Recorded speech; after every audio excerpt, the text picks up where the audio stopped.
Magkasalubong ang mga kilay ni Kara habang papasok sa kanyang bahay.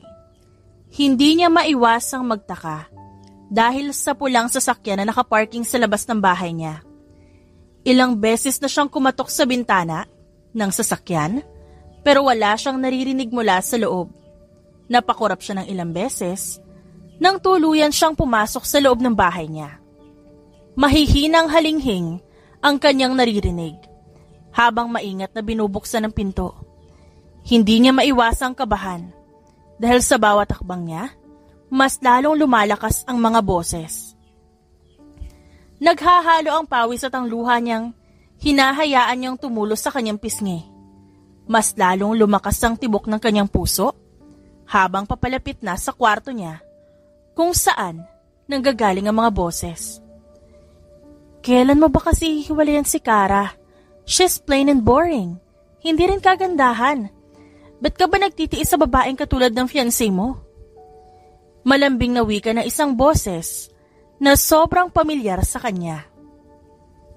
Nanikip ang kanyang puso at naikuyom niya ang kamao nang marinig yun. Hindi na siya nag-isip pa at mabilis na binuksan ang pinto ng kanyang kwarto. Tumambad sa kanyang harapan ang hindi niya inaasahan. Mga walang iya kayo? Taksil mga baboy!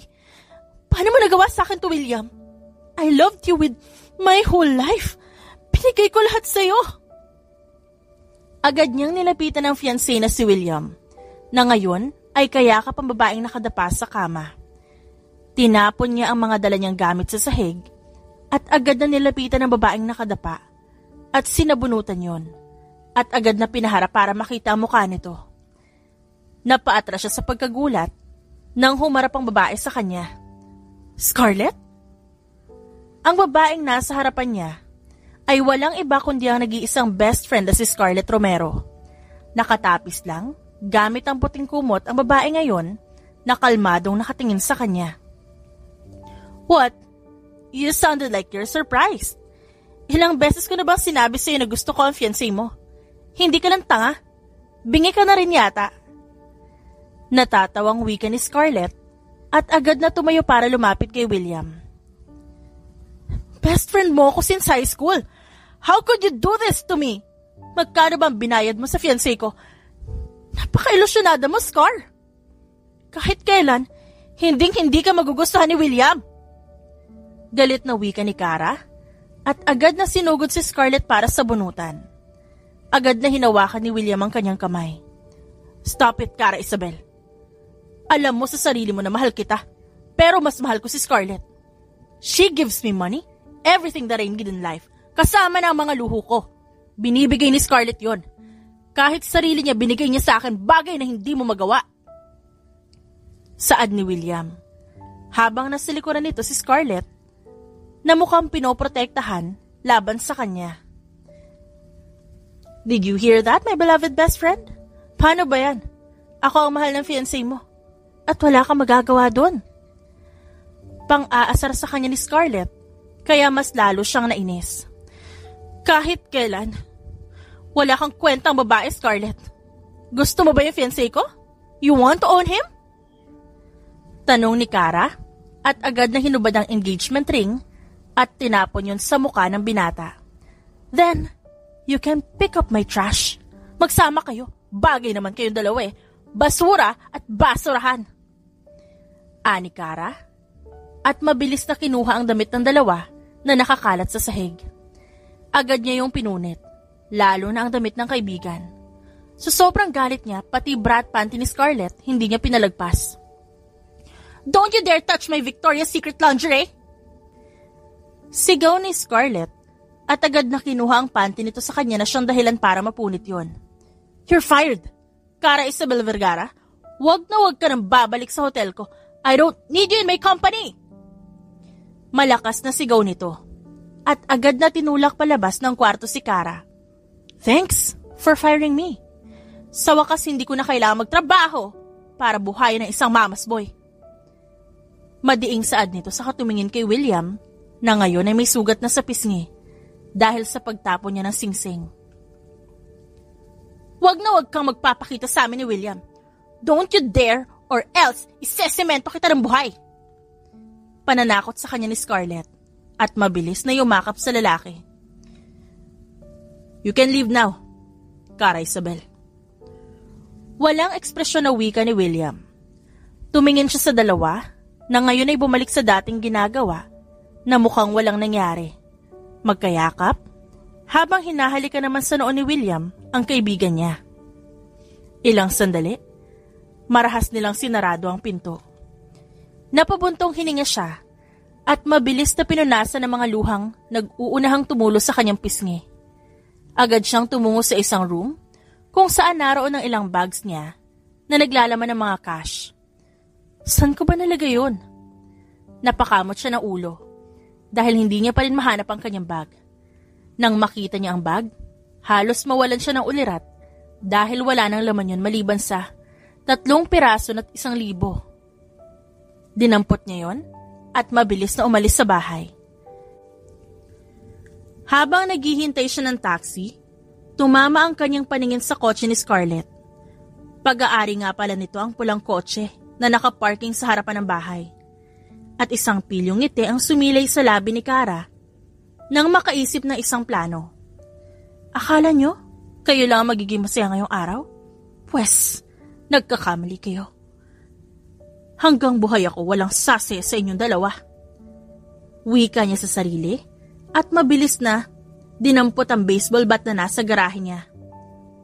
Scarlett Romero, tignan mo kung paano ko sirain ang kotse mo. Sigaw niya at mabilis na hinampas ang windshield ng sasakyan gamit ang kanyang baseball bat. Binasag niya ang windshield at ang mga bintana ng sasakyan at ang harapan nito na siyang dahilan para mas lalong umalingaw-ngaw ang nakakabinging ingay. Lumabas naman ng bahay si Scarlett at William na ngayon ay nakatapis pa rin gamit ang puting kumot. What do you think you're doing, Vergara? Mahal ang sasakyan ko na yan, I will sue you! Malakas na sigaw ni Scarlett at tumakbo sa direksyon niya, pero agad ding napatid sa flower vase na nakaharang. Ikaw nga ang nang-agaw ng fiancé ng iba? Gusto mo ba kasuhan din kita? Nang aasar na wika niya at mabilis na hinampas ang horn ng sasakyan at ang gulong nito sa harapan. Nang dumaan ang isang taxi, mabilis niya yung pinara at marahas na tinapon ng baseball bat sa sasakyan ng dalaga na ngayon ay sirang-sira na. Vergara, you will pay for this! Malakas na sigaw ni Scarlett sa kanya. Hindi niya yun pinansin pa dahil sa unang pagkakataon, nakaramdam siya ng matinding kirot sa kanyang puso. Pinilig niya ang kanyang ulo at inayos ang kanyang damit. Sa isang bar na lang po tayo, Manong. Heto po yung address. Wika niya sa mahinang boses at napabuntong hininga. Nang makarating sa sinabing bar, tumambad sa kanyang harapan ang hindi mahulugang karayom ng mga tao. May sumasayaw sa gitna ng stage pero hindi niya na yun pinansin. Agad siyang nagtungo sa counter at agad na tinawag ang bartender para umorder ng alak. Masakit pa rin ang puso niya, lalo na kapag naaalala niya ang pagtataksil ng 2 taong mahalaga sa buhay niya. Isang martini nga. Naiinis na wika niya. Hinubad niya ang coat at inilagay yun sa bakanting upuan na katabi niya. Habang naghihintay ng alak, ay inilibot niya ang paningin sa kabuuan ng lugar. Look, I know we don't know each other but still, I'm worried about you. No one deserves to be alone.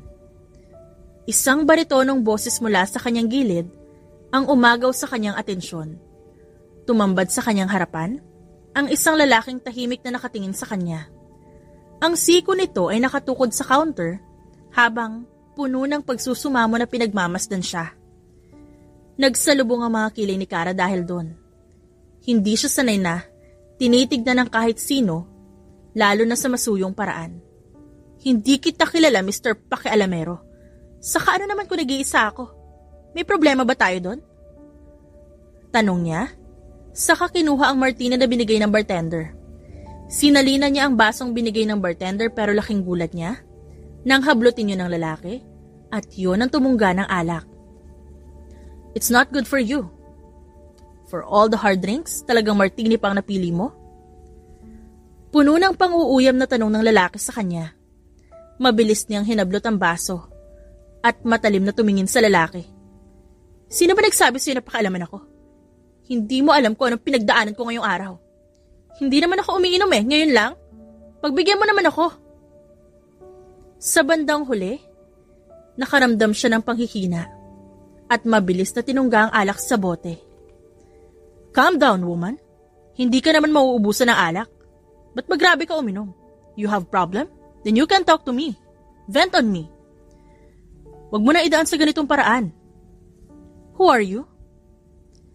Tumayo at humalukip-kip naman ang binata sa kanya at isang ngisi ang sumilay sa kanyang labi. Who am I? Well, I am Trevor Liam Castellana.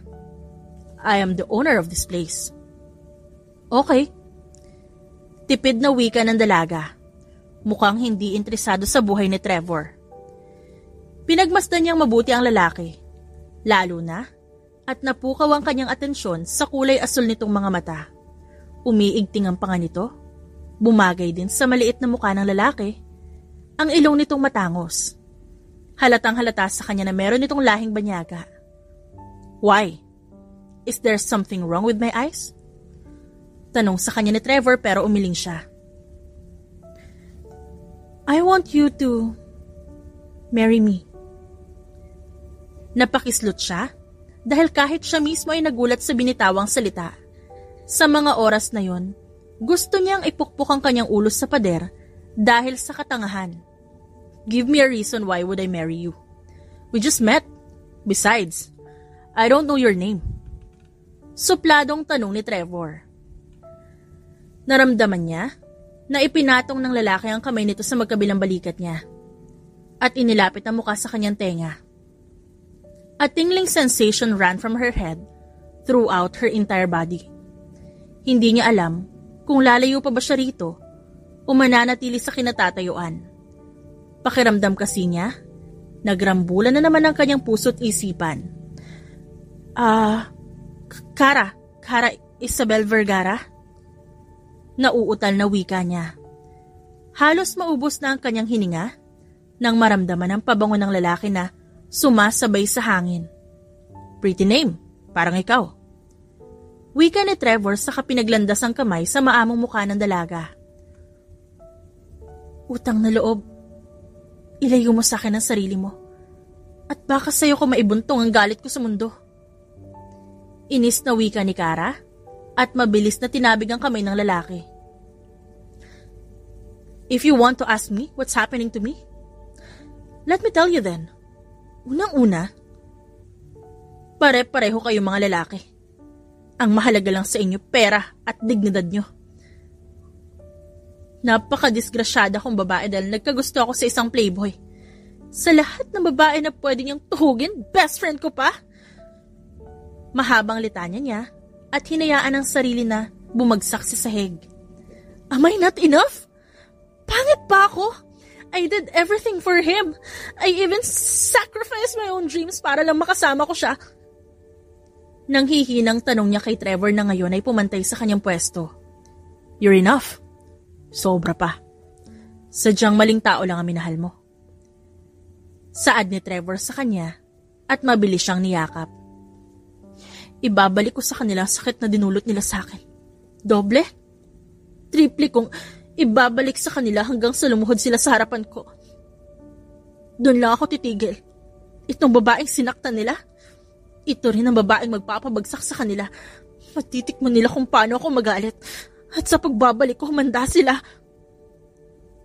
Aniya, habang hinahayaan ng sarili na lunurin ng galit at kalungkutan. You can marry me. Be my wife. Tutulungan kita sa paghihiganti mo. At magbabayad ang dapat na magbayad. Wika sa kanya ni Trevor habang mahigpit siyang niyakap. At isang banayad na halik sa kanyang ulo at noo ang ginawad ng lalaki. Papakasalan mo ko, Trevor Liam Castellana. Mahinang saad niya, saka nawala ng malay. Bakit ka pa napatawag, Trevor? Alam mo naman na busy ako ngayon. Bungad na reklamo sa kanya ng kaibigan na si Kaiser Natividad. I need you to find a judge right now. Walang ganang saad niya, habang nakatingin kay Kara na ngayon ay payapang natutulog sa VIP room ng bar. May kaso ka ba? What the heck? May binuntis ka na bang babae? At tinakbuhan mo ang responsibilidad? Wait, huwag mo sabihin na napatay mo ang pamangkin mo na si Scarlett. Sunod-sunod na tanong ng kanyang kaibigan sa kabilang linya, kaya napahilot siya ng sintido. Don't mention that name again. Alam mo naman na tinatago ko ang sikreto ng pamilya namin. Inis na wika niya, habang napahigpit ang hawak niya sa baso. Okay, di ko sinasadya. Ngayon mismo, hahanapan na kita ng judge. I will call you again. Saad ng kaibigan sa kapinatayang tawag. Napakurap siya na ilang beses. Hindi pa rin nagigising ang dalaga, kaya mabilis niyang tinupi ang long sleeves hanggang siko. Mabilis niyang tinali ang shoulder length niyang buhok. I will protect you, Kara Isabel Vergara. I waited for this moment. Hinding-hindi na kita pakakawalan. Hinaplos niya sa marahan na paraan ang pisngi ng dalaga. Tutulungan kita sa paghihiganti mo. Magbabayad ang dapat na magbayad. Dadanak ang dugo at uubusin natin ang mga taong umapi sa'yo. Nang maramdaman na bahagyang gumalaw ang dalaga, napatigil siya sa kinatatayuan. Mabilis siyang dumistansya sa kinaroroonan nito at kunwari na umiinom ng alak. Bakit nandito ako? Biglang tanong ng dalaga sa kanya. Nasa VIP room ka ng bar ko. We're safe here and you can have some rest. Alam kong pagod ka sa mga nangyari. Malumanay niyang wika at mabilis na binigay sa dalaga ang isang basong tubig. Mabilis din naman yung tinanggap ni Kara. Nagtataka pa rin ang mga mata nito, kaya agad siyang lumapit sa tabi ng dalaga. I did not take advantage on you. If you're thinking of that thing, may respeto pa rin ako sa mga babae. Wika niya, sa kadahan-dahan na tinulungan ng dalaga na makatayo. Kalimutan mo na lang pala yung sinabi ko kanina, Trevor. Just, paano ba to? Just pretend you didn't hear anything from me. Mahinang wika ng dalaga sa katinali ang mahabang buhok. Napatigil ang binata at mukhang nagpanting ang kanyang tenga nang marinig yon. You offered me to marry you, Vergara. Bakit biglang nagbago ang isip mo? Nagtatakang tanong niya at humakbang palapit kay Kara. Galit ako sa kanila. Galit ako sa mundo, Trevor. Wala akong pakialam kung sakaling may masaktan ako. I want revenge. Madiing sagot ng dalaga sa kanya. Umigting ang kanyang panga nang marinig ang mahinang paghikbi nito. Mabilis niya yung nilapitan at hinawakan sa bewang. We will make them pay. Luluhod sila sa putik at hahalik sa paa mo para lang mapatawad mo sila. Maautoridad na wika niya. Napasandal naman sa malamig na padarang dalaga at bahagya niyang naamoy ang pabango ng binata. Hinawakan ni Trevor ang kanyang baba at inangat yun para magtama ang kanilang paningin. Papakasalan kita ngayong gabi, Kara Isabel Vergara. Ilang saglit pa at tumawag na ulit si Kaiser para sabihin na nakahanap na ito ng judge. Agad niyang inayos ang gamit, saka tumingin siya sa dalaga na ngayon ay payapang kumakain ng ice cream. Wanna go somewhere else? Pagyayaya niya sa dalaga. Tumango naman si Kara sa kanya at hinawakan niya ang kamay nito para alalayan. Pumulupot ang kanyang kanang kamay sa bewang nito at mabilis nilang nilisan ang VIP room ng bar. Hindi ako sanay sa ganito. Biglang sabi ni Kara at tinabig ang kamay ng binata. Bakit naman hindi? You deserve princess treatment. Masyado ka ata nasaktan na ex mo. Tipid na wika niya sa kamabilis na kinuha ang susi ng sasakyan sa isang bouncer. Mag-ingat po kayo, Sir Trevor. Saad ng bouncer at tanging pagkaway lang ang kanyang nagawa. Lingid sa kaalaman ni Kara, ay dati nang may gusto si Trevor sa kanya simula nung makita niya ang dalaga sa hotel na pagmamay-ari ng pamangkin. The first time his eyes laid on her, he was smitten. Hindi niya alam kung ba't nakuha ng dalaga ang kanyang atensyon. Kaya ginawa niya ang lahat para mapansin ito. Pero laking gulat niya noong malaman niya na ikakasal na ang dalaga sa isang tambay na si William Marquez. Hanggang sa dumaan ang taon, na tanging pagsulyap lang sa malayo ang kanyang kayang gawin. Hanggang sa dumating ang araw na ito, at tinitiyak niya na magbabayad ang kanyang pamangkin at si William. Sumulyap siya kay Kara na ngayon ay nakatingin sa labas ng bintana. Mukhang malalim ang iniisip, kaya malakas siyang tumikhim para makuha ang atensyon nito. What? Kanina ko pa napapansin ang pagsulyap mo sa akin, Castellana. Masungit na tanong ni Kara, kaya lihim siyang napangiti. Masama bang pagmasdan na magiging asawa ko? Pang-aasar niya kay Kara, kaya hindi maiwasan ng dalaga na paikutin ang mga mata nito. Damn, those eyes? Halos bulong na sabi ni Trevor. Staring is rude. Hindi ko alam kung ba't kayo nahuhumaling sa asul kong mga mata. Puno ng panguuyam niyang saad, kaya mabilis siyang hinampas sa braso ng dalaga. Bakit ang kapal na mukha mo? Hindi makapaniwalang tanong nito. Kasing kapal na mukha ko, ang laman ng bank account ko. Pang-aasar niya palalo sa dalaga kaya isang malakas na hampas na naman sa braso ang kanyang natanggap. Hindi niya maiwasang ngumiti. Dahil sa unang pagkakataon, narinig niyang tumawa ito. At kung paano tumingin ang dalaga sa kanya, hindi niya alam. Hindi niya alam kung bakit siya nahuhulog lalo. Hindi ko lang talaga maintindihan kung ba't nagawa niyo yun sa akin. Saad ni Kara. Napabuntong hininga siya, saka dahan-dahan na iginilid ang sasakyan sa tabi ng kalsada. Kaya nagtatakang tumingin ang dalaga sa kanya. Siguro minsan, hindi mo lagi nakukuha ang gusto mo.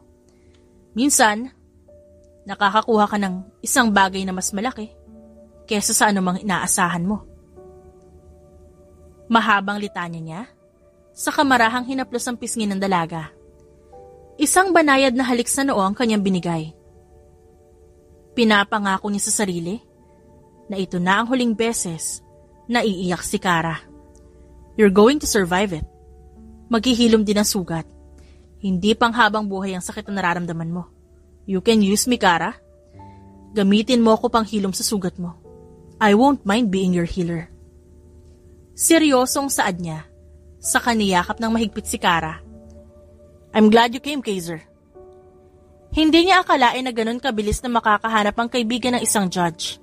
He can't pull some strings dahil magtataka si Scarlett sa kanyang plano. Kaya laking pasasalamat niya na narito ang kanyang kaibigan. What do you want? Bakit ginambala mo pa ako para maghanap ng judge? Iritadong tanong sa kanya ni Kaiser at bahagyang ginulo ang buhok. Tumingin siya sa malapit na chapel sa village ni Kaiser. Mukhang hindi inaasahan ni Trevor na nakahanda ang kaibigan dahil napansin niya ang isang bouquet at veil sa ibabaw ng mesa. Bakit may bouquet? Natatawang tanong niya sa kaibigan. Malay ko ba? Baka ikakasal ka kaya naghanda ako. Napakamot sa ulo si Kaiser at siya naman napailing na lang. Ilang sandali pa tuluyan ang bumaba ng sasakyan si Kara at nilibot ang tingin sa isang maliit na chapel. Bakit dito mo ako dinala? Naguguluhang tanong ng dalaga sa kanya. I told you, papakasalan kita ngayong gabi. Bago matapos ang gabi na to, isa ka ng Castellana. Kaya mo nang maghiganti sa mga taong niloko at sinaktan ka. Mahinang saad niya at hinawakan ang kamay ni Kara. What's the meaning of this, Trevor Liam? Hindi makapaniwalang usal ni Kaiser na ngayon ay nagtataka. Sino siya? Tama ba yung narinig ko? Kasal? Hindi na niya pinansin ang kaibigan at tuloy-tuloy lang silang dalawa ni Kara papunta sa harap ng altar. Inilagay niya ang veil sa mukha ng babae. Kaya isang ngiti ang sumilay sa kanyang labi. Napakagandang bride ni Kara, kaya hindi niya maiwasang mahumaling lalo. Matatapos ang gabi na to, at sa susunod na magtatagpo ang landas nyo, sisiguraduhin nating luluhod sila sa'yo. At ng gabing yon, sa ngalan ng paghihiganti, kinasal silang dalawa. Ma'am Kara! Napatingin siya sa kanyang sekretarya na si Millicent, na ngayon ay nagkukumahog habang bitbit ang ilang makakapal na folder. Tumaas ang kilay niya at inabot ang isang folder, saka umupo sa kanyang swivel chair. "What do you want, Millie?" Tanong niya, saka pinasadahan ang tingin to. "Tumawag si Sir Trevor na you will have lunch with him daw po on Sly 7 Suites." Saad ni Millicent na ngayon ay hinihingal. Bahagya siyang napabuntong hininga dahil sa pagod na nararamdaman. Katatapos niya lang sa meeting at ngayon, may kailangan siyang pirmahan na ilang kontrata. Ganito ang kanyang buhay pagkatapos niyang pakasalan ng lalaking nakilala sa bar na isa palang bilyonaryo. Hindi niya yun inaasahan dahil akala niya nagbibiro lang ito sa kanya. "Okay, tell him I'll be there." Tipid na wika niya at mabilis na pinirmahan na makapal na folder at binigay sa sekretarya. "Cancel all my appointments." Tumango naman si Millicent sa kanya at mabilis na umalis sa harapan nito. Kinuha niya ang coat, saka ang Dior na bag at mabilis na pumunta sa parking lot. Ang tunog ng heels niya ay siyang nagiging dahilan para matakot ang mga empleyado sa kanya. Sa bawat pagdaan niya sa hallway, ay umuyuko ang mga tao sa kanya at nasisilaw sa kumikinang niyang alahas. Ever since she married Trevor, buhay donya na siya. She can get everything she wants without putting so much effort in it. Isang bagay lang hindi niya pa nakakamit. Ang paghihigante na gusto niyang mangyari. Ang hustisya na nararapat sa kanya. Isang hilaw ng ngiti ang pumaskil sa kanyang labi nang makarating sa parking lot. "Papunta na ako." Bungad niya sa tanong ng asawa at pagod na ibinagsahang katawan sa driver's seat. "Okay, I'll order your favorite." Malambing na wika ni Trevor sa kabilang linya. Sa loob ng 2 taon pagkatapos niyang maikasal sa lalaki, hindi niya pa rin matutunang mahalin ang kanyang asawa. Dahil para sa kanya, nakatali lang siya sa nakaraan. Nakatali lang siya sa paghihiganti na inaasam niya. Isang oras ang lumipas, nakarating na siya sa restaurant kung saan may isang staff na umaalalay sa kanya papasok sa loob. "Sir Trevor is waiting for you, Ma'am Cara. He's in the VIP room po." Ngumiti ang waiter sa kanya at isang simpleng tango ang kanyang binigay. Her heels made a sound every time she walks. Mas lalong lumalakas ang tibok ng kanyang puso. Dahil pakiramdam niya may masamang balita ang kanyang asawa. Dahan-dahan niyang binuksan ang pinto at tumambad sa kanya. Ang asawa na ngayon ay may kasamang matandang lalaki. "Nandito na siya, Mr. Gonzales. Meet my wife, Cara Isabel Vergara Castellana."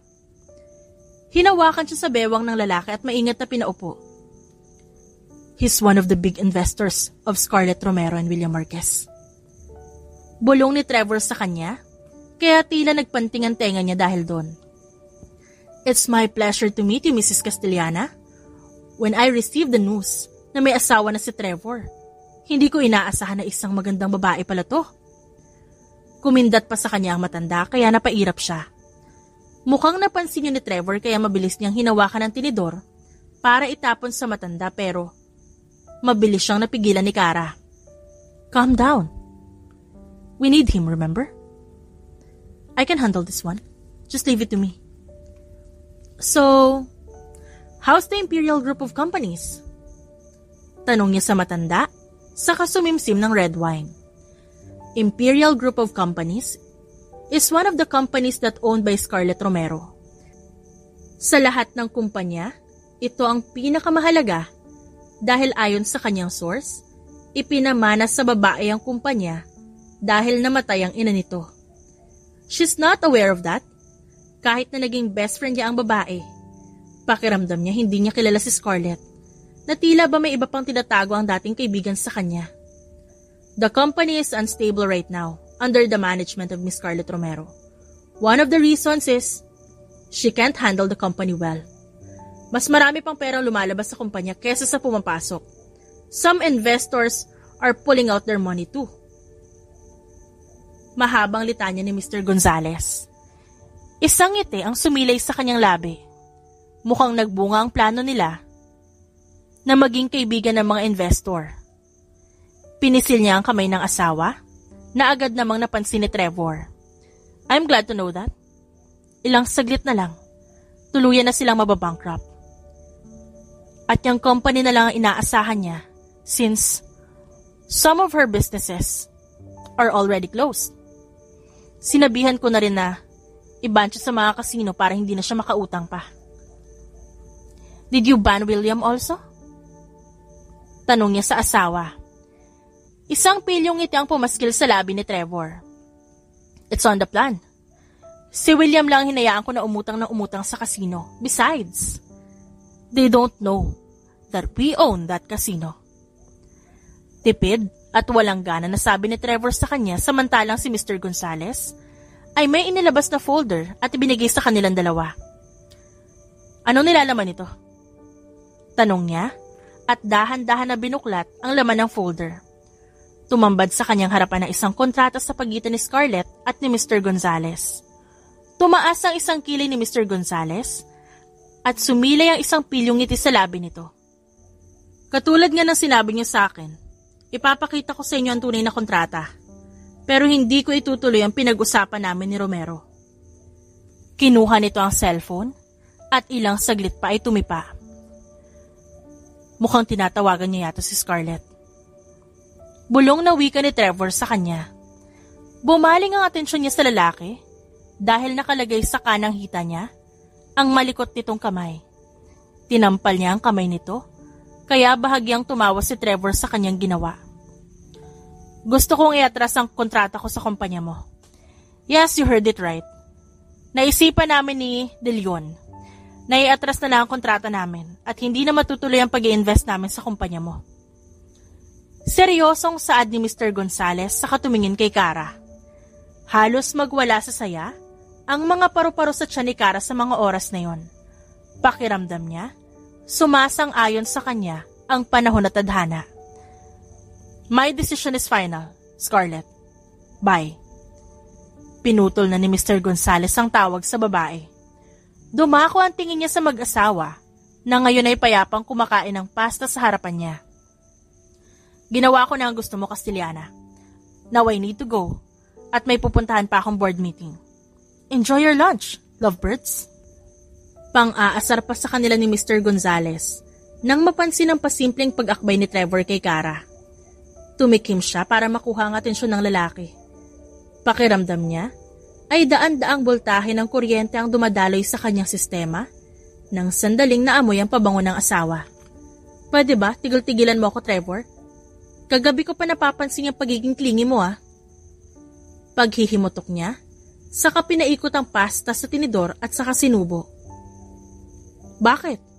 You're still not aware that I am a clingy person, wife? Kinuha ng lalaki ang kamay niya, saka banayad na hinalikan yon. Whenever I needed him the most, he's always there for me. Yet, I wasn't able to do the same thing for him. Bulong ni Kara sa sarili niya at hindi sinagot ang tanong ng asawa. Tumikim siya, saka tumayo para ayusin ang sarili. I hope you're aware too that I'm just using you for revenge. Ginagamit lang kita para makuha ang ustisya na pinagkait sa akin. Tumalikod siya at hindi pinansin ang pagtawag ng lalaki sa kanya. Bakit ka pumunta dito? Inis na tanong niya sa kaibigan, saka mahigpit na napahawak sa baso na may lamang alak. Kara called me. Hindi ka raw umuwi sa inyo.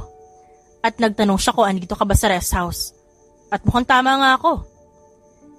Hinawakan ni Kaiser ang balikat niya at mahinang tinapik. I don't care. Umiwas siya ng tingin at tuloy lang sa paglagok ng alak. Bawat minuto, nakasama niya si Kara. Para siyang nahuhulog sa bangin na walang kasiguruhan kung may sasaluba sa kanya. Anyway, nakita ko ang pamangkin mo sa isang restaurant kahapon at mukhang may kinakausap sa isang marketing company. Nang makaalis siya, agad akong lumapit sa babae at nilandi ko ng konti para makakuha tayo ng konting impormasyon. Napatigil siya at napatayo sa kinauupuan. Napahawak siya sa balustre ng balkonahe. Anong klaseng impormasyon naman na nakuha mo? Pumaskil ang isang nakakalokong ngiti ni Kaiser, kaya napailing siya doon. Just direct to the point. Anong impormasyon nga nakuha mo? Bumuntong hininga si Kaiser sa katumikim. Magla-launch ng billboard sa susunod na linggo si Scarlett. Isang malaking billboard para sa commercial ng produkto ng kanilang kumpanya. Nang marinig ang salitang binitiwan ng kaibigan, isang plano ang kanyang naisip. Mukhang napansin niyo ni Kaiser dahil tumawa ito na malakas. Kahit kailan talaga, hindi ko inaasahan na ang tapang talaga ng pamangkin ko pagdating sa ganyan. She knows she have no rights in the company. Wala siyang karapatan para sa mga kayamanan ng Kastiliana. Kahit maliit na halaga wala siyang makukuha sa akin, sa amin. Ampon lang siya, remember? Iritadong tanong niya sa kaibigan. You also commit injustice by doing nothing to stop your pamangkin? Simpleng saad naman ni Kaiser sa kanya at tinapik ang kanyang balikat. Nagpaalam ang kaibigan sa katumungo sa kusina at niyaya siya nito na kumain. Pero sa mga oras na yon, isa lang ang nasa isip niya. If you're using me for revenge, then I'm just using you too for betrayal. Mahinang wika niya, saka napatingin sa mukha ni Kara na kanyang wallpaper sa phone. Magsisimula na mamaya ang malaking event sa buhay ni Scarlett. Hindi ka ba natatakot na baka malaman niya na ikaw ang nasa likod ng lahat ng to? Tanong sa kanya ni Trevor.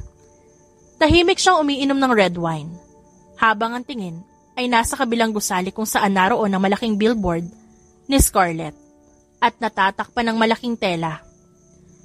Tinawagan niya na rin ang mga taong susunog nun at naghihintay na rin ng kanyang sinyales. Well, I have no plan to show myself on her. Bakit? Para saan pa ba? Kahit kailan, hindi ko naisip na magagawa niya yun sa akin. She thinks that I'm dead, but no! I'll go in hell with her. Saad naman ni Kara. Gamit ang kanyang telescope, kitang-kita ang stage kung nasa naroon si Scarlett at William na magkahawak ang mga kamay. Kitang-kita niya kung paano purihin at pumalakpak ang mga naroon. Nagsisimula ka palang, Scarlett. Kung gaano ka kalakas tumawa ngayon, ganyan din kalakas ang pag-iyak mo mamaya. Tandaan mo, hindi pa ako nagsisimula.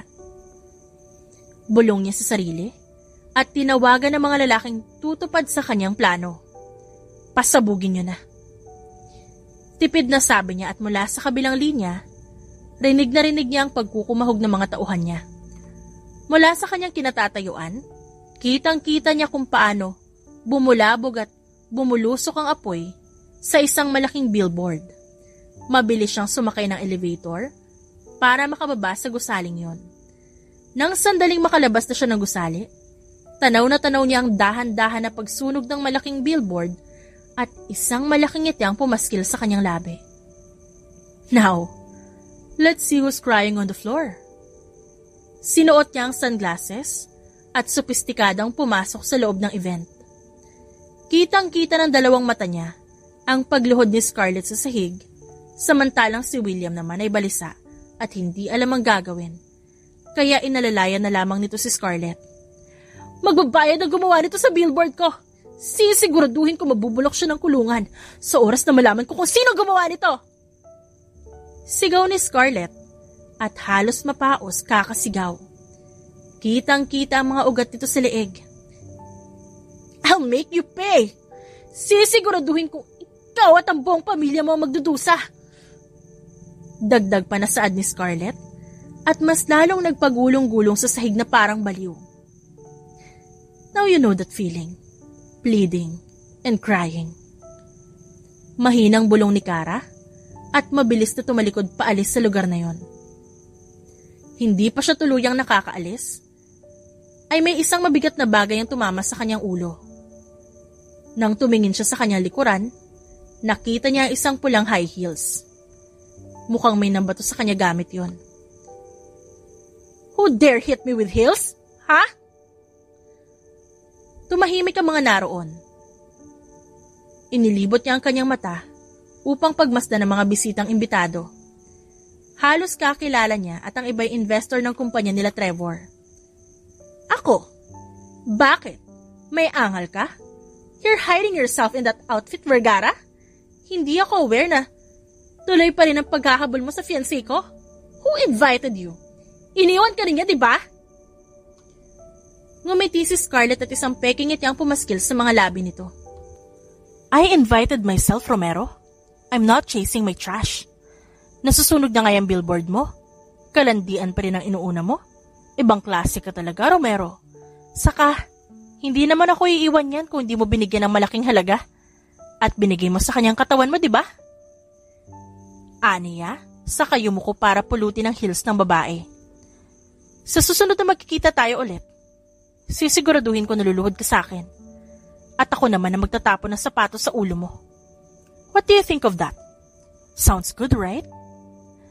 Pang-aasar niya. At kitang-kita niya kung paano mandilim ang mga mata ni Scarlett. Lumapit na rin si William para pakalmahin si Scarlett na ngayon ay parabang dragon na sisiklab sa galit. Just leave this place, Kara. Stop chasing me. I don't need you anymore. You're not the one I love, so please leave. Hindi niya sinagot ang dating kasintahan. At tila ba, may samot-saring emosyon ang bumalot sa kanyang sistema. Paglabas niya ng venue, ay naroon ang mga ambulansya at mga pulis para mag-imbestiga tungkol sa nangyari. Pero hindi na siya kinabahan dahil planado na lahat yun. Nakita niya ang general na agad naman siyang nakilala. Pasimple siyang ngumiti at mabilis na sumakay sa sasakyan ni Trevor na ngayon ay naghihintay sa kanya. Nakaharap si Kara sa malaking salamin sa loob ng banyo. Nakabalumbo ng kanyang buhok sa puting tuwalya dahil katatapos niya lamang maligo. Pagkatapos ng nangyari kanina, kailangan niya ng malamig na tubig para mahimasmasan ang kanyang buong pagkatao. Kara Isabel Vergara Castillana. Sambit niya habang sinusuklay ang basang buhok. Mrs. Kara Isabel Castillana. Napalitan niya ang kanyang pangalan na buong buhay niyang dinala. Ganun lang pala kadali, no?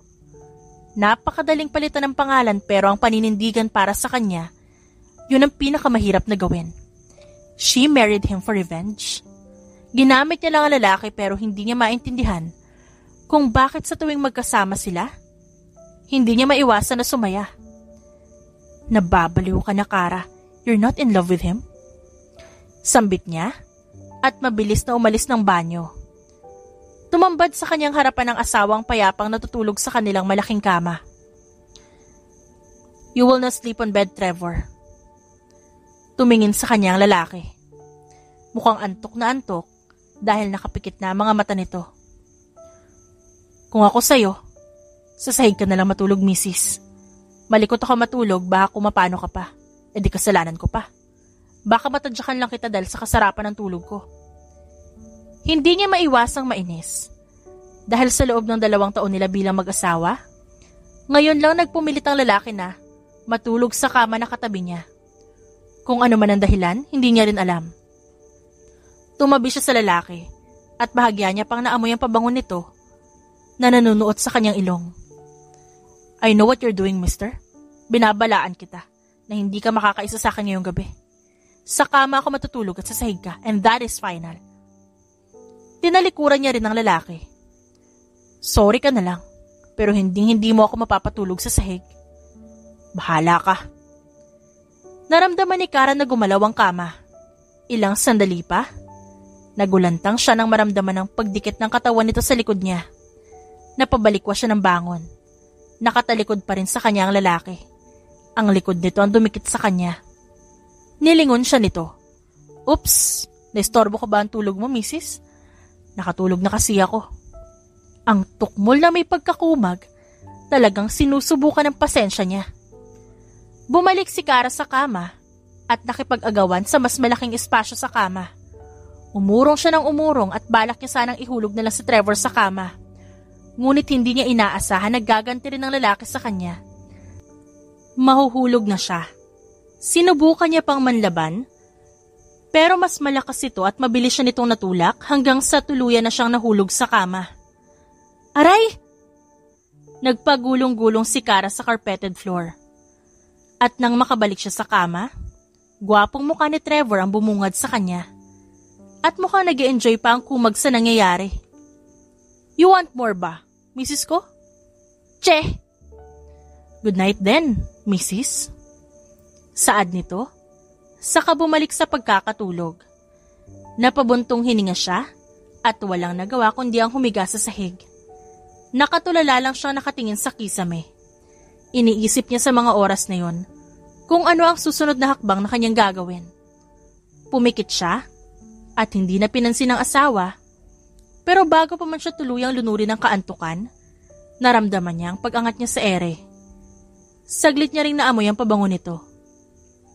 Masaya ako na masaya ka, Kara.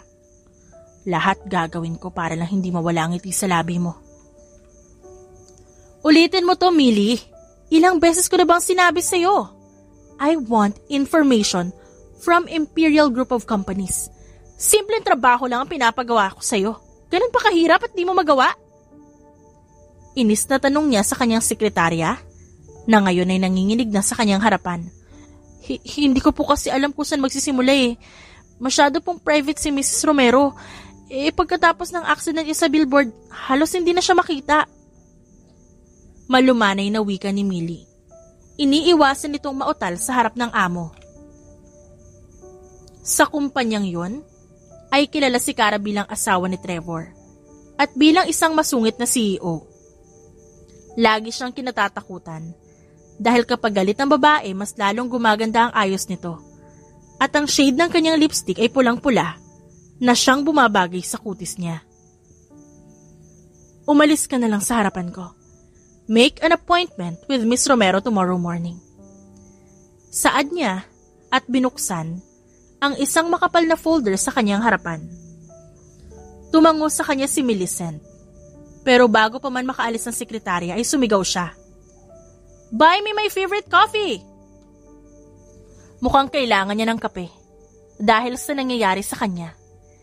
Tinapos niya ang pagbabasa at pagpirma ng mga folders saka mabilis na tumayo sa kanyang swivel chair at humarap sa glass window.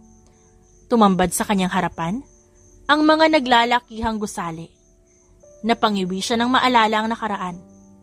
Sino nga ba mag-aakala na sa isang pagwawalan niya sa bar, magbabago ang kanyang buhay dahil sa isang bilyonaryo? Hey Kara, do you know where Trevor is? Kanina ko pa tinatawagan pero hindi sumasagot ang kumag. Lumingon siya sa kanyang likuran upang tignan kung kanino nang galing ang baritonong boses. Kaiser, what are you doing here? Nakangiting bati niya sa best friend ni Trevor na ngayon ay nakangising nakatingin sa kanya. Hinahanap ko si Trevor. Hindi ko naman matawagan. May sasabihin pa naman sana ako sa kanya. Tumaas ang kanyang kilay nang marinig yun galing kay Kaiser. Sadyang madaldalang lalaking kaibigan ng kanyang asawa. Walang preno at walang sinasanto. Anong sasabihin mo kay Trevor? Naguguluhang tanong niya. Bumuka ang labi ni Kaiser para magsalita. Pero bago pa man niya makuha ang sagot, tumambad sa kanyang harapan si Millicent na may hawak na kape. Kahit hindi niyo sabihin sa akin ni Trevor ang mga nalalaman niyo, malalaman ko pa rin yun. Kahit papanahon pa ni Magellan yan. Saad niya, saka kinuha ang kapeng binili ni Millicent para sa kanya. Samahan mo na lang si Sir Kaiser mo sa cafeteria, Millie. Make sure to give him our best food. Aniya, saka mabilis na kinuha ang kanyang handbag at susi. Ikaw na munang bahala dito, Millie. I'll find him. Kaiser. Hindi na niya hinintay ang sagot ni Kaiser at mabilis na umalis sa harapan nito. Mabilis siyang pumunta sa parking lot at tumambad sa kanyang harapan si Trevor na kalmadong nakatingin sa kanya. Nakaupo ang kanyang asawa sa itim nitong sasakyan. Nakasuot ng itim na long sleeves na nakatupi hanggang siko ang lalaki. Nasa palad nito ang kanyang muka at nangaasar na tumingin sa kanya. Pupunta tayo ngayon sa Imperial Group of Companies. Anong tomorrow morning appointment? We can't wait for that. Dapat nang malaman kung sino ka talaga. You're not the ordinary Kara Isabel anymore. Isa ka ng Kastiliana, so be a Kastiliana. Mabilis siya nitong niyakap mula sa likod.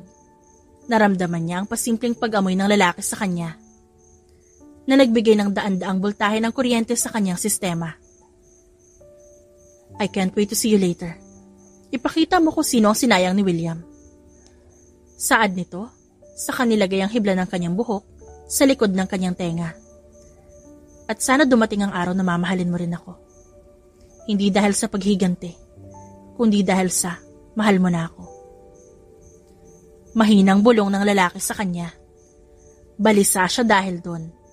Hindi niya maunawaan kung bakit ang lakas ng tibok ng kanyang puso. Binuksan niya ang pinto ng sasakyan at ilang saglit pa, mabilis na pinaandar ni Trevor ang makina nito. Nakatingin lang siya sa labas ng bintana ng sasakyan. Nakahawak ang kanyang kamay sa kwintas. Kwintas na binigay ni Trevor sa unang araw ng pagiging mag-asawa nila. Ilang oras pa, nakarating na sila sa kumpanya ni Scarlett. Magkahawak ang kanilang kamay habang papasok. Mukhang namukaan si Trevor ng mga empleyado doon dahil yumuyuko ang mga ito sa kanya. May iilang babae pa ang pasimpleng tumitili sa lalaki.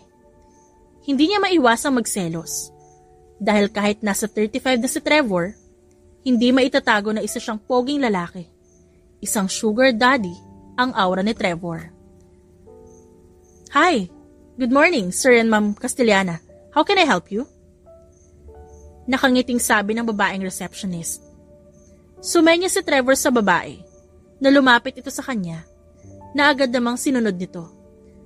Tahimik lang sa gilid si Kara habang hinihintay na matapos ng pagbubulungan ng dalawa. Let's go. Masisira ang plano natin kung sakaling makita nilang nandito tayo. This is not the right time.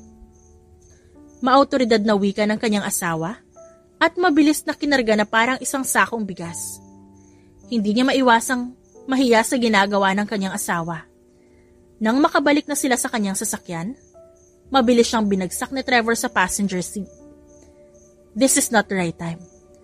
Hanggang hindi pa bankrupt ang kumpanya nila, may koneksyon pa rin siya.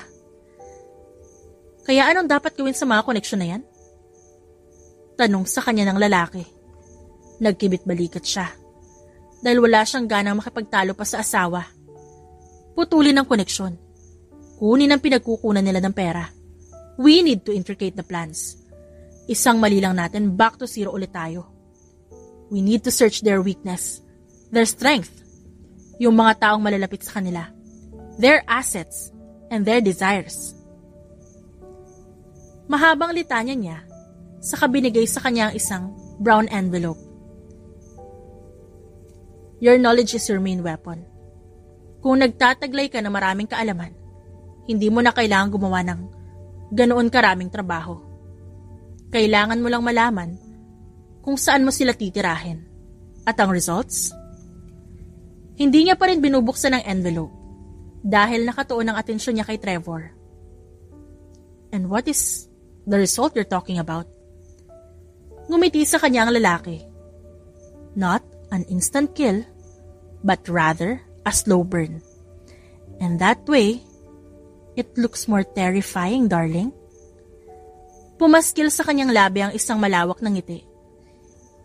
Hindi niya naisip na ang kanyang asawa ay may taglay na katalinuhan. Tumingin sa kanya ang lalaki at dahan-dahan na lumandas sa mga kamay nito sa kanyang baba hanggang sa kanyang pisngi. Isang nakakapasong paghawak sa kanyang pisngi ang kanyang naramdaman. Lahat gagawin ko, Kara. I'll do everything to be with you. Kahit ang paghihigante, kaya ko ibigay sa'yo, mahalin mo lang ako. Ilang beses siyang napalunok at napakurap. Dahil bago pa man siya makabawi at makasagot, mabilis na dumampi sa kanyang labi ang labi ni Trevor. Sa ngalan ng paghihigante, natagpuan niya ang kanyang sarili na tumutugon sa bawat halik nito. Have you heard about what happened to Scarlett? Kaiser? Seryosong tanong niya sa kaibigan na ngayon ay nakaupo sa couch habang nakatingin sa cellphone at abala sa pagtitipa. You're not listening, Kaiser. Dahil doon, mabilis na nabitawan ni Kaiser ang kanyang cellphone at mabilis na humarap sa kaibigan na ngayon ay umiinom ng canned beer. Bakit gustong gusto mo na bumagsak ang pamangkin mo? After all this time, anak pa rin siya ng kapatid mo. Anak? Parang hindi ka aware na inampun lang yun ng kapatid ko dahil sa awa. Tignan mo kung saan ang inabot ng awa niya. Malaki ang galit niya sa pamangkin dahil sa pagiging spoiled brat nito at sakim sa kayamanan. Kung sa bagay, pero maiba nga tayo. Mukhang nagugustuhan mo na yata ang asawa mo, Trevor Liam. Mukhang nagbibinata na talaga ang bunso namin. Saad ni Kaiser na nasundan ng isang malakas na pagtawa. Palibhasa kasi hindi ka pa sinasagot ni Millicent kaya bitter ka. Tinapon niya ang mansanas sa mukha ng kaibigan. Buong akala niya, magagalit ito sa kanya. Pero may tinuro ito mula sa kinauupuan. Tumingin siya sa tinuturo ng kaibigan at isang matalim na tingin ang kanyang binigay nang mapansin na kinakausap ni Kara ang dating fiancé. Bumalot ang selos sa buong sistema niya. Nako, paano ba yan, Trev? Mukhang babalik pa ang asawa mo sa dating fiancé niya. What are you doing here, William? Paano mo ako natuntun? Wala ka na bang pera na nakukuha mula kay Scarlett kaya ka sa akin pumupunta? Tanong niya, saka mabilis na hinawakan sa kwelyo ang dating kasintahan. I just realized na ikaw talaga ang mahal ko, Kara. Please, nagmamakaawa ako sa'yo. Please come back to me. Ako na lang ang mahalin mo ulit. Wag na lang yung sugar daddy mo na may rayuma na. Mukhang hindi niya nagustuhan ang pagtawag ni William na sugar daddy kay Trevor. At hindi niya matatanggap na may rayuma ang asawa. Dahil mas malakas pa sa kabayo si Trevor. Kung wala ka magandang sasabihin, wag ka na lang magpapakita sa akin. You can leave now, William. Nakangiting saad niya sa lalaki. Binalik ang laging sinasabi nito sa kanya. Kung magmamahal man ako ulit, I wish it wasn't you. Mabilis niyang sinarado ang gate at bahagya siyang napaatras dahil tumambad sa kanya ang asawa na ngayon ay kalmadong nakatingin sa kanya. Hindi niya alam kung kalmado nga ba ang lalaki dahil umiigting ang panga nito at bakat na bakat sa leeg nito ang ugat. What is he doing here? Anong sinabi niya sa'yo? Bakit hindi mo pinapasok sa loob ng mansyon para ma-chop-chop ko? Mabilis niyang tinabig ang kamay ni Trevor saka humalukip-kip. Bahala ka dyan. Kahit kailan ayoko na makita ang lalaking yun. Porket pagkatapos yung pagsawaan si Scarlett, babalik siya sa akin? Tumalikod siya sa asawa, pero naramdaman niya ang kamay nito na pumulupot sa kanyang bewang. Isang masuyong paghalik sa kanyang leeg ang ginawa ng lalaki. Bakit ba apektado ka pa rin sa presensya ni William? Do you still love him? Humarap siya sa asawa at tinignan ang mapupungay nitong mga mata. I don't love him anymore. Hinawakan niya ang pisngi ng lalaki. Isang mainit na halik ang binigay niya, na siyang dahilan para mas lalong humigpit ang hawak ni Trevor sa kanyang bewang. I can't live without you, I realize that. Or if kaya ko mabuhay, baka buhay na walang kulay at kasiyahan. Dahil ikaw ang nagbibigay ng kulay at kaligayahan sa mundo ko. Saad ni Trevor at hinawakan ng kanyang bewang, saka siya pinatalikod. Nakatingin sila sa kalangitan na ngayon ay nababalutan ng maningning na mga bituin. Matapos lang itong paghihiganti natin, I swear mamahalin na kita. I mean, handa ko nang ibigay ang sarili ko sa iyo, Trevor. Bumuntong hininga siya at sabay silang nagplano ng mabuti kung paano mahuhulog sa patibong ang dalawang taksil. Bakit ang kulit mo, Miss Romero? Wala nga rito si Mrs. Castellana. At kailan pa nagkaroon ng asawa ang Tito Trevor ko? What is the meaning of this? Umirap si Scarlett habang papasok sa opisina ng kanyang tiyuhin. Uncle Trevor, I'm glad na abutan kita. Bakit hindi ka nagre-reply sa mga messages ko, Uncle? At ano yung sinasabi ng sekretarya mo na Mrs. Castellana? Kailan ka pa nagkaroon ng asawa? Tumaas ang kilay ni Scarlett at nakapamewang na humarap sa kanya. Pinaikot niya ang kanyang swivel chair at hinarap ang pamangkin. Bahagya pa siyang nagulat dahil mukhang nalosyang ang babae. Dahil marahil sa stress sa trabaho at kay William, nabaon sa utang sa kasino. Well, that's the plan. Ang unti-unti silang maghirap para lumapit sila sa mag-asawa. How much money do you want, Scarlett? Kalmado niyang tanong sa kinuha ang tseke. at nagsulat doon ng 10 milyon sa kapinirmahan yon. Ibinigay niya ang cheque na yon sa pamangkin, pero agad niyang binawi dahil sa isang folder na nasa harapan niya. Yun ang contract kung saan tuluyan ang babagsak ang Imperial Group of Companies at magiging sa kanya na yon once mapirmahan ni Scarlett ang dokumentong yon. Before I give you this money, you need to sign this. Binuksan niya ang folder at tumambad sa harapan ang kontrata. Lihim siyang napangiti nang itinulak yun palapit sa pamangkin. Whatever. I don't care as long as I have the money. Wika ni Scarlett at agad na pinirmahan ng papeles kahit hindi niya yun binasa. Marahas niyang kinuha ang tseke at isang hilaw ng ngiti ang tumambad sa kanyang mga labi. Utu-utu ka pa rin talaga, Uncle Trevor, no? Well, I need to go. Magsha-shopping pa kami ni William. Kinuha niya ang bag at agad na kumaway sa tito niya. And who is this William? Just make sure he's not married, okay? Habol niya, pero hindi na siya pinansin pa ni Scarlett. Napabuntong hininga naman si Trevor. Saka kinuha ang cellphone para matawagan ang asawa. Pinirmahan niya na ang kontrata. We can go to her company tomorrow. Okay, Mrs. Ko. You can have your lunch now. O gusto mo sabay na tayo? Okay, I love you. Take care. Pinutol niya ang tawag saka naman tinawagan ng kaibigan. Kaiser, find someone who can pull up my strings. Inayos niya ang kanyang suot na coat at agad kinuha ang susi ng kanyang kotse. Malapit na matapos ang pangmamanipula mo sa akin, Scarlett. Are you ready now, Mrs. Ko? Tanong ng lalaki sa kanya. Nasa harapan sila ngayon ng kumpanya ni Scarlett at ngayong araw niya ilalantad ang kanyang sarili habang nakita naman nila si Kaiser na ngayon ay abala sa garden na nasa harap ng kumpanya. Wait for the final show mamaya, lovebirds. Saad ni Kaiser, kaya napailing na lang silang dalawa. Pumasok silang dalawa at may halong pagkagulat at pagkamangha ang napapansin nila sa bawat taong nadadaanan nila. Ilang beses siyang napalunok dahil parang kailan lang siya itong yumuyuko kapag dumadaan si Scarlett. Pero ngayon parang nagbago ang lahat. Good morning, Sir Trevor at Ma'am Cara. Miss Scarlett is waiting for you upstairs. I am her secretary, Carla. Inilahad ng babae ang kanyang kamay pero hindi niya tinanggap. Kaya walang nagawa si Trevor kung hindi din tanggapin ang kamay ng babae. Sinundan nila si Carla papasok sa isang silid kung saan naroroon ang opisina ni Scarlett. Hanggang sa isang figura at isang pamilyar na bulto ang kanyang namataan. Is that William? Tanong niya kay Trevor pero hindi sumagot ang lalaki. Isang pag-irap ang ginawa ni Trevor sa kanya kaya napabuntong hininga siya.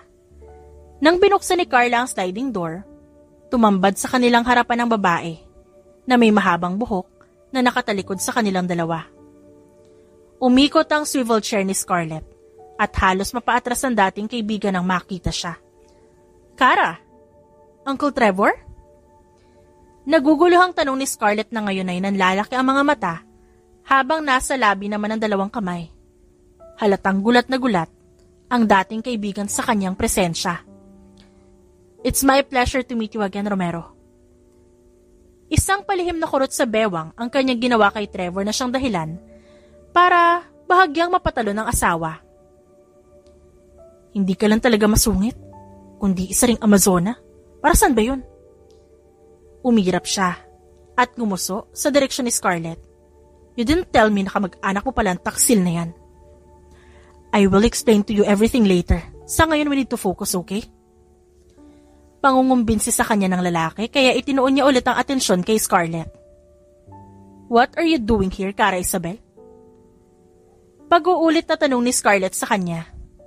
Dinadalaw ang dating ahas. Anyway, correction lang I am married to your Uncle Trevor, so it means you need to call me Aunt Cara. Kumindat pa siya sa dating kaibigan na ngayon ay halos mawala ng ulirat at bait. No! Hindi to pwede! Bakit ikaw pa ang asawa ni Uncle? Mandiri ka nga sa sarili mo? Umalis si Scarlett sa kanyang upuan at pumunta sa kanyang harapan.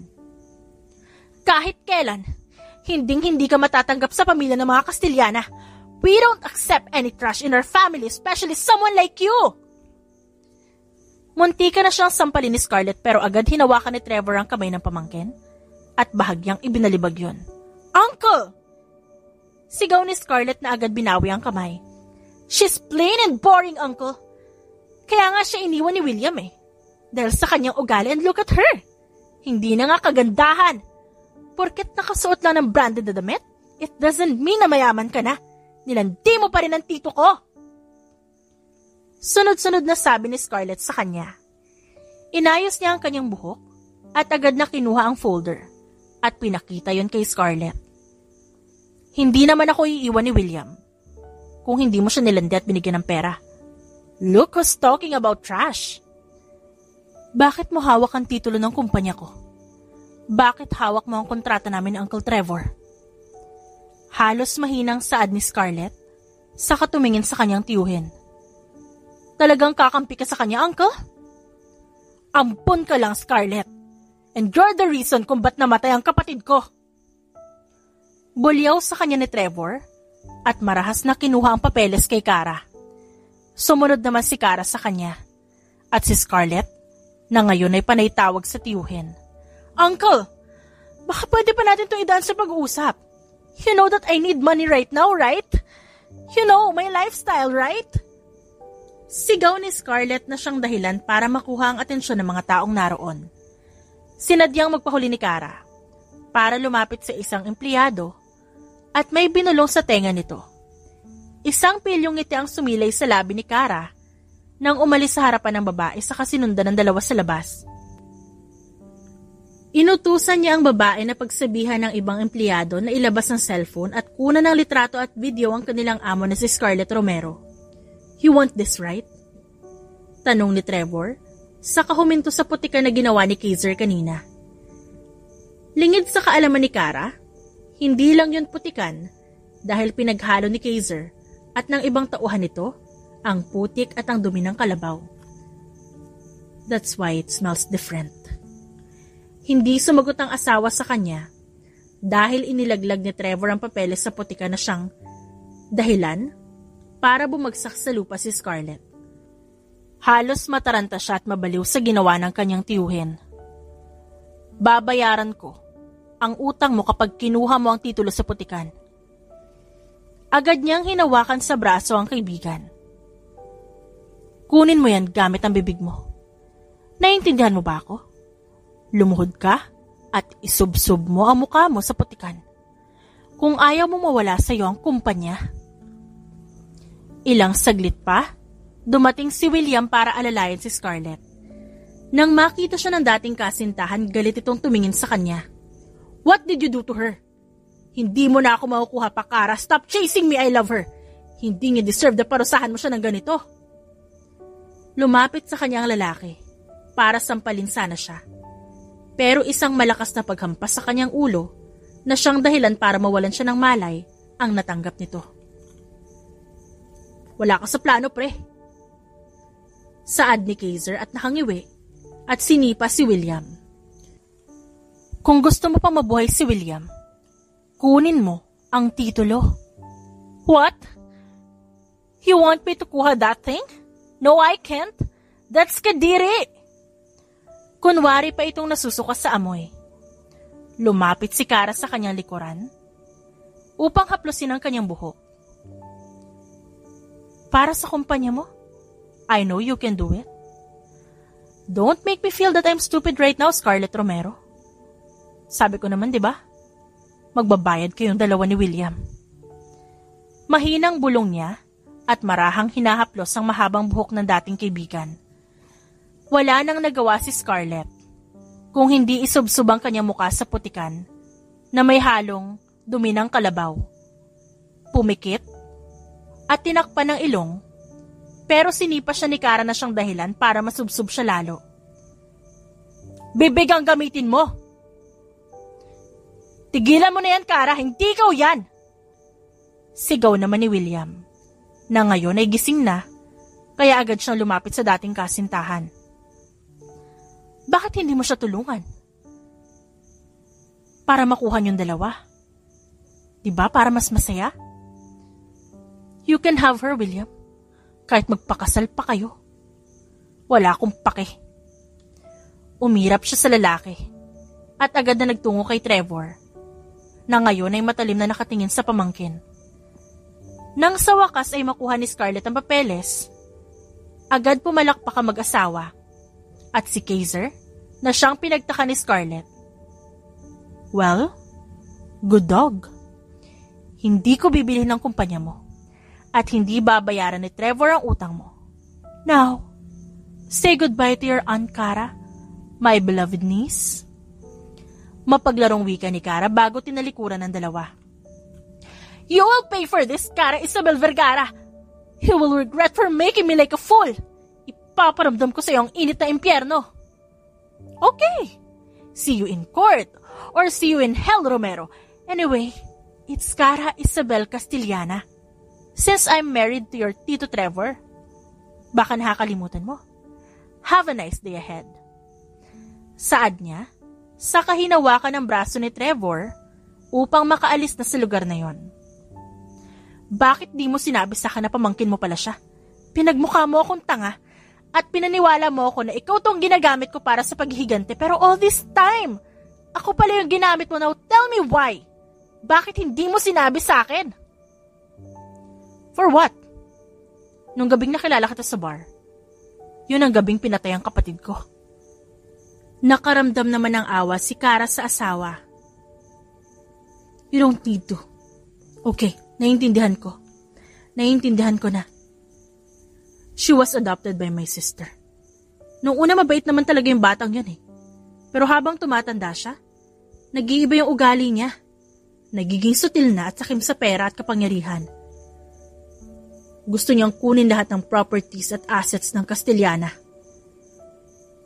Tumingin sa kanya ang lalaki at bahagyang pinahiran ng mga luhang nag-uunahang tumulo sa kanyang pisngi. The first time that I saw you sa hotel niya, I was smitten. As the day passes, unti-unti ako nahuhulog sa iyo hanggang sa dumating ang gabing yon. I grabbed the chance and hoping that maybe one day you will love me the way I love you. Mahigpit niyang niyakap ang asawa at nang matandaan na sa isang maliit na chapel sila kinasal dati, agad siyang napabalikwas. Kumuha siya ng table napkin at kinuha ang daliri ng babae at ginawa yon parang singsing. Let's get married. But this time a garden wedding. Hindi na judge kundi sa isang pari na. Isang ingrandeng kasalan na magaganap sa susunod na linggo. Napakurap ang babae dahil sa kanyang narinig. Sa susunod na linggo? Hindi ba masyadong nagmamadali ang kanyang asawa? You know, hindi na ako bumabata. Baka mamaya hindi pa tayo makabuo. Ngumiti ang lalaki sa hakumindat. Hinampas naman niya sa braso ang kanyang asawa dahil sa kapilyuhan nito. Kahit saan pa tayo magpakasal, basta ikaw pa rin ang groom ko. At isang mainit na halikang kanilang pinagsaluhan. At nang araw na yon, halos mawalan siya ng bait sa sobrang saya na kanyang naramdaman. So ano ako dito? Audience yung dalawa. Wala ba kayong balak na pakainin ako? Si Millicent ang istorbohin mo, wag kami. Umirap na lang sa kalandian nilang dalawa si Kaiser at agad na tinipa ang numero ng cellphone ni Millicent. Dumating ang araw ng kasal nilang dalawa. At nang matapos ang seremonya, agad na silang nagtungo sa reception na nasa tabing dagat. Kahit nasabihin pa na mayaman at bilyonaryo si Trevor, mas pinili nila ang isang simpleng kasal sa harap ng kanilang mansyon kaharap ay dagat. Mabuhay ang bagong kasal! Malakas sa sigaw ni Kaiser sa kinuha ang baso ni Millicent na ngayon ay tumutungga ng alak. Baka kayo na ang sunod Naku, Sir Trevor at Ma'am Cara, kung siya lang po ang magiging asawa ko, no thanks. Sapat na sa akin yung mga asawa kong Koreano. Hindi natuloy ni Millicent ang kanyang sasabihin dahil sa isang malakas na pagsabog sa venue ang kanilang narinig. What happened, Mrs. ko? Tanong ni Trevor na ngayon ay nakayakap ng mahigpit kay Cara. Ano ka ba? Daig mo pa ang babae sa takot dyan eh. Inis na wika ni Kara at tumayo upang tignan kung saan yun nanggaling. Nang unti-unting nawawala ang usok, tumambad sa kanilang harapan ang dalawang taksil na may bitbit na baril na nakatutok sa kanilang dalawa. Diba sabi ko sa'yo, hindi pa tayo tapos? I am here now, Aunt Kara. May diin na sabi ni Scarlett. Itinutok niya ang baril at bago pa kalabitin ang gatilyo, mabilis siyang binatukan ng pulis na siyang dahilan para mabitawan nila ang mga armas. Don't move! Kailangan mo sumama sa amin dahil sa pagkakasalang pagpatay kay Marieta Romero. Agad siyang pinusasa ng mga pulis habang si William ganun din ang ginawa. Kinasuhan ito ng fraud at sa pagkakabaon sa utang sa dalawang kasino na pagmamay-ari ni Trevor. I knew it. You really killed my sister. Nanghihinang usal ni Trevor. Agad naman siyang dinaluhan ni Kara upang yakapin at pakalmahin. The justice has been served. Hindi na natin kailangan pang ilagay ang batas sa ating mga kamay. Let the karma hunts them, both of them. Okay? You have to calm down, Trevor. Wika niya sa lalaki at hinalikan nito sa pisngi. Isang kasalan na nauwi sa matinding pagsabog ang naganap ng gabing yon. Habang natagpuan na sugatan si Millicent, kaya agad nilang isinugod sa ospital ng sekretarya.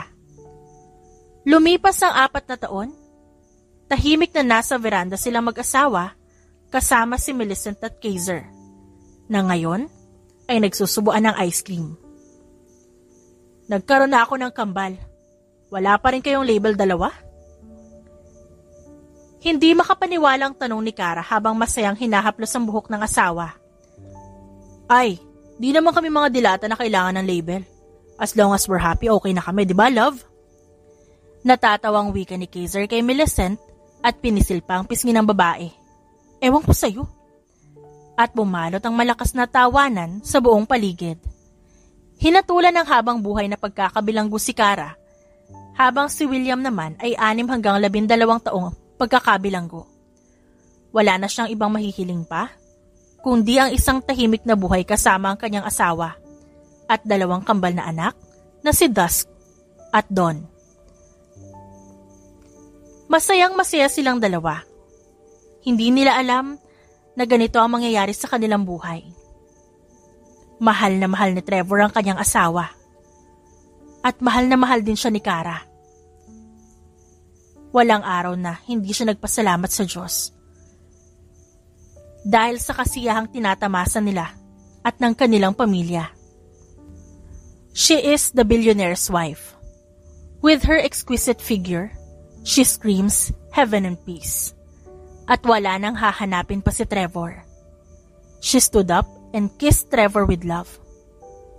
Agad siyang umiwi nang mahulog ang kanyang singsing dahil sa kakulitan ni Dawn, ang isa nilang anak. Agad niyang ibinaba si Dawn na kanyang buhat-buhat at ganon din ang ginawa ni Trevor kay Dusk. Kinuha ni Trevor ang singsing at muling isinuot yun sa babae. I love you, my wife. Isang matamis na ngiti ang ibinigay ni Kara sa kanyang asawa. I love you more, Trevor Liam Castellana. And in the name of love and revenge, she found her lips, kissing the lips of her billionaire husband. None other than Trevor Liam Castellana. The end.